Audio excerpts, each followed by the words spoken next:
Hey, people, welcome.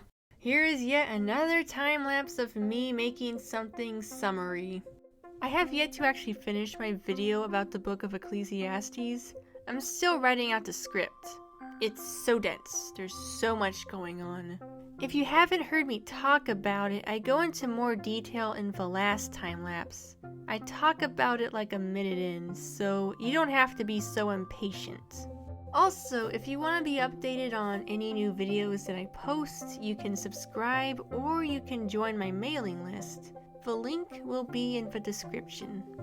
Alright, so you're probably wondering why I'm painting this.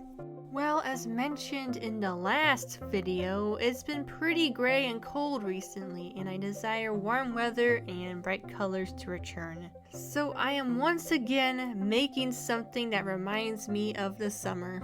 Okay, I know that I said that bees and eating outside remind me of the summer, but the truth is, a lot of things remind me of it, including fruit. Especially fruit. Especially drinks made with fruit. I really like fruit juice, punch, fruit tea, and lemonade. It tastes so good after being out in the heat and working on stuff. My grandma would give me and my brother lemonade after we helped her with house chores. It was nice.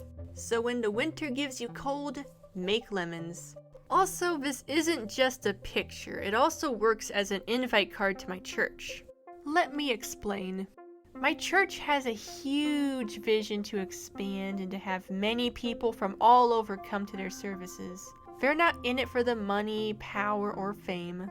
They're doing it because God gave them the vision to help and connect with many so that the kingdom of God can be bigger and more united.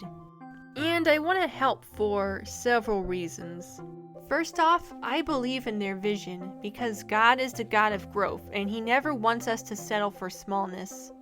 And though your beginning was small, your latter days will be very great. Job 8:7. Secondly, this church really changed my life. I wrote a blog post about it, which you can check out in the description below. And finally, if I sow into their vision, then God will help me with mine, because you reap what you sow. The point is this: whoever sows sparingly will also reap sparingly, and whoever sows bountifully will also reap bountifully.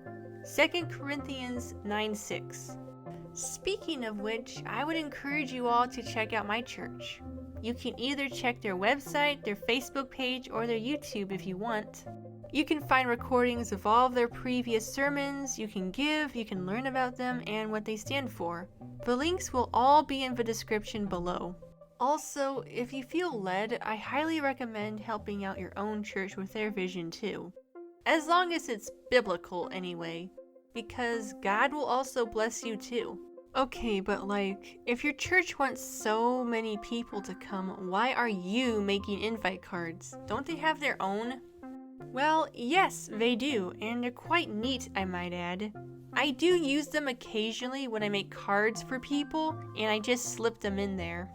The reason why I make my own is because, well, like a lot of church invite cards, people tend to forget that they exist, or they throw them away after a while. At least that's what happened with me before.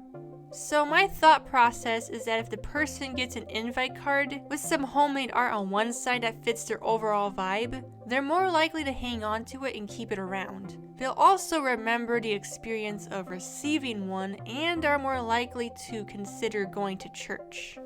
If not, at least they get some art that they hopefully like. I tried to make every card the same way. I use watercolor paper, which is pretty thick but also light. I cut and divide each sheet into 4x6 inch rectangles. I find that this size works the best because it isn't too small to lose and it isn't too big to be obnoxious. People can also put them into frames if they wish. Lastly, I put the actual invite on the back of the card. I add the locations, the times, and their website. You'll see how it looks in the final version. This picture looks like something you'd make anyway without giving it to somebody in mind. How do you decide which pictures are going to be on invite cards and which aren't? Also, how do you know what to make for each person? Okay, so first, I get an idea, right? And then I make the idea on paper. Before I begin painting it, I see if I can get a sense of why I'm making this picture. I want to know if I should sell it or do something else with it. Depending on the answer I get, I act accordingly. I don't always get an idea of who it's for until I get a word from God. By the way, this painting isn't for sale and neither are the prints, but I do have plenty of prints of my other art at my shop, which are also just as colorful and absurd as the piece that I'm making in this video. Probably even more so. So if you want to check it out, click the link in the description below.